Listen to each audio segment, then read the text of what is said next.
falar com você.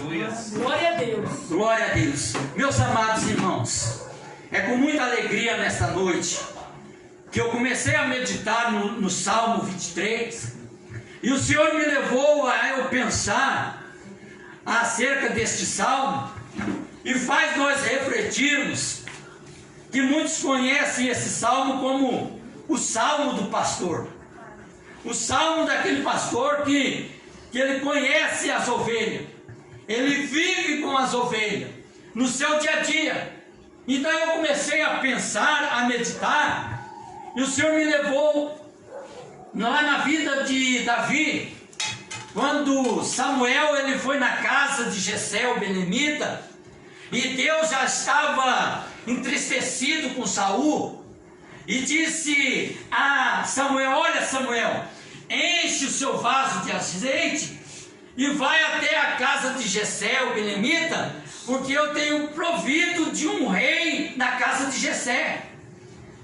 E nós, conhecedor que nós somos, quando Samuel chegou na casa de Jessé e já deu seus passos na entrada da cidade, vamos chamar assim, Jessé ele já temeu o seu coração, temeu pela sua vida, porque quando o profeta pisava no seu território, o povo já tremia, o povo já balançava suas pernas, porque era uma mensagem provavelmente dura, que Deus tinha tocado no coração do profeta. Mas como Samuel era o homem de Deus, e ele sabia da responsabilidade se ele fosse na casa de Jessé, porque Saul iria matá-lo, ele consultou a Deus e Deus falou: olha, quando perguntarem para você, você fala que vai lá na casa de Jessé adorar. E diz a Bíblia que ele foi então com esse intuito de entrar na casa de Jessé e ali adorar o Senhor juntamente com a família de Jessé, mas o único propósito era ungir um dos filhos de Jessé a rei de Israel.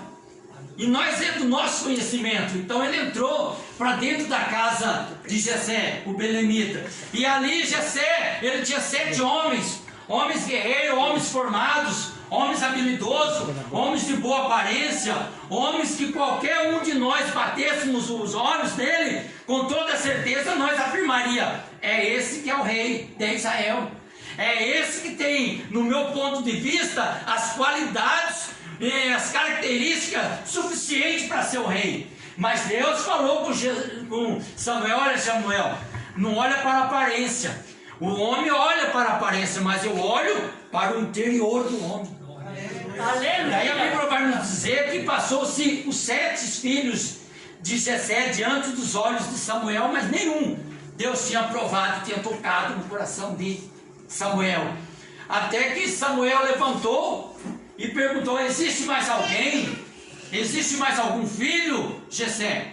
E a Bíblia vai dizer que Jessé, tem sim, tem mais um, mas ele está no campo, é do nosso conhecimento. Davi, um ruivo, o mais novo, está lá apacentando umas pequenas ovelhas. E Jessé diz, Samuel diz: olha, nós só vamos assentar à mesa depois que ele chegar aqui. Depois que ele chegar dentro dessa casa, nós vamos assentar à mesa e nós vamos comer.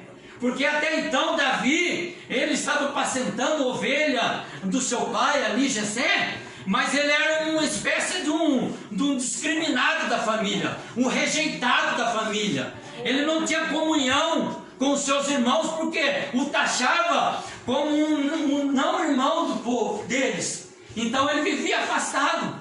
Mas Deus tinha um olho para Davi, e quando Davi chegou, Deus falou no coração de Jessé, de Samuel: é esse que é o rei. Que palavra interessante. Esse é o rei. Porque quando Samuel era criança, pequeno, ele estava lá junto com Eli, Deus falou com ele: Samuel. Ele levantou, foi lá no rei, foi lá no Eli, o sacerdote, falou: o senhor me chamou, Senhor? Não foi, eu chamei, não, vai lá deitar. Foi lá, deitou, e a voz falou, Deus falando com ele: Samuel. Levantou novamente, foi lá: o senhor me chamou, Eli? Não, eu não te chamei, vai lá deitar. Terceira vez: eu não te chamei, não. Mas quando você ouvir a voz, você fala: eis-me aqui, Senhor. Aleluia. E diz a Bíblia que quando ele ouviu pela terceira, quarta vez, melhor dizendo, ele disse: estou aqui, eis-me aqui. Então Deus falou com Samuel, e quando o Davi entrou para dentro da casa, Deus falou de novo com ele. Olha que interessante, falou assim: é esse que é o rei. Então a Bíblia vai nos dizer que Samuel pegou o azeite, esparramou sobre a cabeça de Davi e ungiu ele como rei de Israel, colocando ele de posição de rei, porque ele tinha rejeitado o rei Saul. Tudo bem, segue-se a vida. O dia de amanhã está aí para enfrentar. Davi sendo ungido rei, mas ele voltou a apacentar a ovelha. Ele não foi ungido rei hoje, amanhã ele sentou no trono, não. Ele começou a apacentar a ovelha. E apacentando a ovelha, eu comecei a imaginar, né? Quando o salmista ele começou a escrever os salmos, a Bíblia ele tem 73 salmos escritos pela mão de Davi. E quando Davi começou escrevendo o Salmo 23, provavelmente pela experiência ao qual ele estava convivendo e vivendo ali, apacentando as ovelhas, nós sabemos muito bem que ele estava expressando um sentimento verdadeiro que ele estava passando na sua vida. Aleluia. De pastor de ovelha. Foi quando ele começou já a escrever a primeira linha, porque era uma experiência, né? Abriu na minha mente agora, não estava dentro do meu esposo. Pastor sem experiência. Pastor sem experiência. Né? Pastor que não tem bagagem. Pastores que hoje se intitulam pastores, mas não passaram pelo vale que Davi passou. Não passaram pelas veredas que eles passaram. Não tem marcas, cicatrizes na sua vida, que hoje eles podem aconselhar ou ajudar alguém, porque aqui está a minha cicatriz de vida que eu vivi, o urso que eu enfrentei, o leão que veio acompanhar a minha ovelha, eu avancei na barba do leão, deitei e matei ele. Esse daqui eu trago até hoje na minha vida, como sinal que eu possa ensinar e ajudar alguém. Mas no século ao qual nós vivemos nos dias de hoje, pessoas seguindo pastores que não têm experiência nenhuma, em vez de levar as ovelhas a beberem água, aos pastos verdejantes, como o salmista está dizendo, eles arrancam a lã da ovelha, comem a gordura. Não estava no meu plano isso? Então Davi, por ele ter essa experiência e olhando, né, o seu convívio, o dia a dia de apacentar a ovelha, ele já lança na primeira linha: o Senhor é o meu pastor. Ele é o meu pastor, não tem outro pastor, e nada me faltará. Se eu tenho o meu Senhor, o nosso Deus, como nosso pastor, de nada nos vai ter falta. De nada vai ter falta na nossa família, na nossa casa. Mas irmão, mas por que lá em casa fica faltando as coisas? Porque eu passo necessidade? Porque o aperto, a cobrança vem? Não é nesse sentido que Davi escreveu. Não é nessa posição que nós devemos olhar a escrita de Davi, não. Eu vou dar uma ilustração simples, que eu estava meditando agora em casa, que possa abrir um pouco o entendimento nosso. É que nem nós, né? Eu percebo que a maioria aqui é tudo nordestino, é mesmo? Eu sou paraibano, moro aqui há 46 anos, 47 anos eu moro aqui, e nós que viemos do norte, não é uma raça assim simples, pobre, né? Sem aonde morar, sem aonde cair morto no linguajar popular. E o sonho nosso é conquistar alguma coisa, comprar um terreno e construir um puxadinho, como diz, e entrar para dentro. Então o salmista está dizendo assim, ó: o Senhor é o meu pastor e nada me faltará. Para os irmãos entenderem, no meu entendimento que eu comecei a meditar, é a mesma coisa você ter uma casa mas você não tem carro, mas você não tem uma moto, mas você fala assim, ó, mas o mais importante eu tenho é uma casa. Eu não tenho riqueza, eu não tenho luxo, mas eu tendo a minha casa para morar é o suficiente. Era mais ou menos isso que Davi estava expressando, ó. Eu tenho o meu Senhor como meu bom pastor e nada me faltará, né? Eu não tenho a minha despensa com fartura, mas o Senhor, Ele é o meu pastor, né? Eu não tenho luxo na minha casa, coisas de primeiro mundo, sofá, geladeira, não sei das quantas, mas o que eu tenho é o meu Senhor. Se eu tenho o meu Senhor, eu tenho tudo. Glória a Deus. Tem um hino antigo que fala: quem tem Jesus tem tudo, quem não tem nada. Então o salmista ele começou a expressar e ver que se ele tendo Jesus, ele tendo Deus, Jeová, na sua vida, de nada faltaria. E Davi ele começou a olhar e ver dentro do comportamento da ovelha, e viu as características que a ovelha carecia do cuidado do seu pastor. Aleluia. Viu? Davi olhava, via a fragilidade da ovelha, que a ovelha precisa mesmo de um pastor para cuidar das ovelhas, para estar presente, para ensinar, para juntar, para aglomerar as ovelhas, precisava de um pastor. Porque bem sabemos que a ovelha por si só, ela não se cuida de si própria.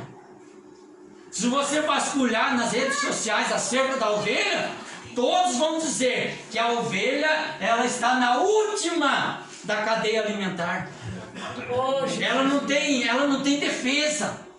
Ela não briga, ela não luta. Se qualquer animal que for avançar sobre a ovelha, a única coisa que ela faz, ela abaixa a cabeça e ela é apoderada pelo animal. Ela não tem defesa, ela não luta, ela não corre, nem correr ela não corre. E Davi, sabendo disso, ele começou a expressar que a ovelha, ela sempre está perto do seu pastor, porque o pastor tem que ter cuidado dela, cuidar das ovelhas. E nós vemos no dia de hoje pessoas que deixaram de ser ovelha, deixaram a simplicidade de ser comandado pelo pastor, se intitularam, fugiu a palavra, se nomearam a si próprio como pastor, mas ainda não caiu a ficha que na verdade eles são ovelhas. Eles vão padecer, eles vão sofrer, porque achando que são ovelha, mas eles precisam da realidade da vida de um pastor. Muitos se rebelam contra o pastor, porque muitas das vezes ele não acata os conselhos que os pastores vêm dar para o bem da ovelha, e acabam se entristecendo, porque não compreendeu o propósito do pastor para o cuidado da ovelha. Davi escrevendo, ele começou a dar as diretrizes e nos ensinar como se deve ser o comportamento de uma ovelha. É nisso que eu vim aqui nessa noite falar, né? Eu peço a Deus que Deus me dê uma graça, me dê a sabedoria, para que eu possa expressar aquilo que Deus colocou no meu coração. Aleluia. E quando o Senhor me começou a abrir o meu entendimento acerca dessa palavra, eu fiquei preocupado. Eu falei assim: lá vai filmar, lá vai filmar, né? E como os irmãos sabem que eu estou começando agora, como que vai ser? Eles vão filmar. Mas sabe o que Deus falou no meu coração? Essa palavra é para quem está aqui, e essa palavra é para quem está lá. Glória a Deus. É isso que me confortou. Glória a Deus. Por isso que eu peço a Deus sabedoria para nós chegarmos até o final. Aleluia. Então o salmista Davi, ele começou a explanar que o Senhor é o pastor e nada me faltará. Deitar-me faz em verdes pastos. Porque bem sabia Davi, e os estudiosos, se você procurar no Google, no YouTube, você vai ver que a ovelha, ele só se alimenta de capim verdejantes, verdinhos, não come de qualquer alimento. O pastor levava ele nos capim verdejantes, capim novo que eu queria dizer, porque ele sabia que a ovelha, ele só come capim novo, porque aquilo lá vai trazer enriquecimento para a sua vida. Não é qualquer alimento, não é qualquer comida, não é qualquer, como os bodes, eu estava pesquisando, os bodes lá no Nordeste, comem qualquer coisa, até braço, até pau.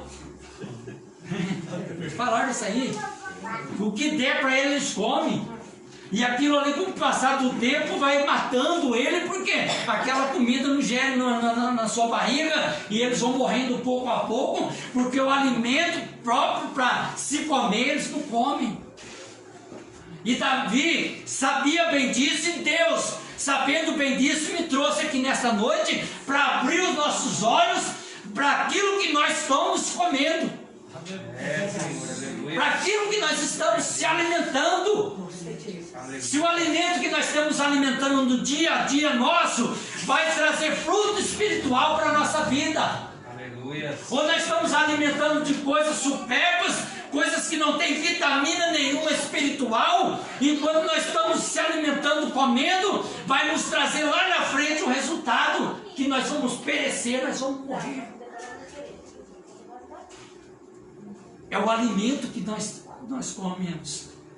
E o mais interessante, que o pastor ele dirigia ou levava as ovelhas para comer os capim verdinhos, novos, porque o cuidado dele, ele tinha que vigiar para que ela não viesse comer outro tipo de alimento. Aleluia. Né?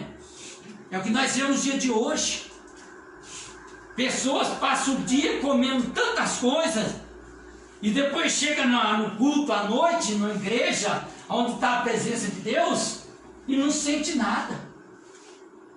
Por quê? Os alimentos que comeu durante o dia, ou durante aquela semana, acaba sufocando a palavra de Deus, que ela é a semente, que é o alimento que alimenta. Você sabe muito bem que quando você conversa com uma ovelha, o seu diálogo com a ovelha é diferente. Você sabe o que ela comeu. Você sabe o que a ovelha tem comido, porque na hora que você está conversando com a ovelha, você sabe se ela comeu realmente dos campos verdejantes ou ela comeu das coisas deste mundo. É nesse diálogo. Depois o Davi escreve: refrigera minha alma. Ele leva as águas tranquilas. Nos estudos falam que a ovelha, ele não bebia água em qualquer lugar, não. Aleluia. A água que as ovelhas bebiam, segundo o ensinamento de Davi, é as águas tranquilas. Não eram as águas agitadas, movimentadas, não. Porque quando ele ia beber a água, a ovelha via a sua imagem embaraçada, ela corria desesperada. E Davi, sabendo muito bem disso, levava as águas tranquilas, porque ela olhava, via o seu próprio rosto e ela bebia daquelas águas. E hoje é o que mais nós temos visto: ovelhas bebendo qualquer água, águas confusas, como diz a Bíblia, fogo estranho, fogo estranho, e bebendo dessa água, em vez de ela fluir dentro do seu coração, da sua vida, para a vida eterna, está levando para desprezo eterno. Porque a palavra, diz o salmista mesmo escrevendo, que é a lâmpada para os nossos pés e luz para o nosso caminho. Aleluia. É a palavra de Deus. Glória a Deus. É ensinamentos que o Senhor nos traz. Jesus. E a Bíblia vai dizer assim que no próprio salmo que nós acabamos de ler, que a Bíblia vai nos contar que a ovelha, ele ungia a cabeça da ovelha com óleo, né? E ainda fala assim: o cálice transborda, porque Davi sabia que a ovelha era sensível nos seus ouvidos, tinha sensibilidade nos seus ouvidos, e por ela ter sensibilidades aos seus ouvidos, as moscas ficava rodeando a cabeça da ovelha, e se o pastor não tivesse cuidado de colocar, né, o óleo sobre a sua cabeça, as ovelhas acabavam entrando dentro dos seus ouvidos, e entrando dos seus ouvidos, deixava ela maluca, deixava ela doida, ela saía correndo e batia a sua cabeça na pedra, ao ponto de quebrar o seu crânio e morrer. Mas Davi, sabendo disso, ele ungia a cabeça dela, e as moscas rodeavam, mas não atormentavam. Aleluia. Deus. E se nós não temos a nossa cabeça com esse óleo precioso, né, da graça de Deus, da misericórdia de Deus, nós somos bombardeados, vamos chamar assim, por mensagem, por palavras, e às vezes aquilo lá vai enchendo tanto a nossa cabeça, e nós descremos das coisas de Deus, nós já não vemos que Deus é capaz de fazer, nós já acreditamos que Deus faz na casa da irmã, mas não creio que faz na minha casa. Nós cremos que Deus cura a irmã, mas Deus não cura. Por quê? Começa a ouvir muitas coisas, e aquelas coisas vão entrando dentro da cabeça, e a pessoa vai tomando direção ao contrário, opostas. Famílias, lares que são contaminados por palavras que deixamos muitas das vezes penetrar nos nossos ouvidos, e nós vemos casais, famílias separadas, porque em vez de abaixar a cabeça para o pastor ungir, proteção, né, cuidar da ovelha, se toma uma posição: eu cuido da minha vida, eu já sou adulto o suficiente, eu posso bem cuidar da minha vida. Daí vem as moscas, tomar conta da cabeça da pessoa. É isso mesmo. Você já tem quantos anos? Há 5 anos na igreja. Você já sabe muito bem a Bíblia. Você já sabe muito bem como caminhar. Você não precisa de conselho de ninguém. Você não precisa abaixar a cabeça para ninguém, obedecer ninguém. O seu esposo e o seu esposo não está legal lá, vem as moscas. O esposo, a esposa não está legal lá em casa, sabe o que você faz? Pega a trouxinha dele, ou a trouxinha dele, põe na porta e pega para quem tem. As moscas, sabe por quê? Porque eu vivi a vida assim, eu chutei tudo, olha o jeito que eu estou. As moscas vai dando essas informações para as ovelhas, e as ovelhas vai ficando confusa, depois ela toma decisões que não é certa, segundo a palavra de Deus, começa a dar cabeçada aqui, cabeçada ali, quando vai ver, morre e não volta mais para a casa de Deus. E quando a mosca ela entra no ouvido da ovelha, o salmista ele tem 2 ferramentas, né? Tem 2 ferramentas, a vara e o cajado. Quando a ovelha ela começa a afastar um pouquinho do rebanho, né, se distanciar do rebanho, o pastor já cata de longe que a ovelha está meio afastando. Pelo amor que o pastor tem para a ovelha, ele pega a vara e dá uma lascada na ovelha e quebra ali a perninha da ovelha, mas no intuito de querer cuidar da ovelha, não fazer que ela venha se embaraçar na vida. E depois ele quebra a ovelha, ele vai lá com o seu cajado, que tem um ganchinho, e puxa a ovelha para perto de si, cuida, né? Passa o óleo, passa o azeite, cuida da ovelha, aleluia. Se ele deixar a ovelha ser contaminada por essas moscas do mundo, ele perde a ovelha. Mas ele vai lá e puxa com o cajado e traz. Mas no dia de hoje está diferente. Por isso que eu peço graça a Deus, para Deus dar essas palavras na minha mente aqui. Nos dias de hoje está diferente. O pastor dá uma varadinha. O que acontece com a ovelha hoje?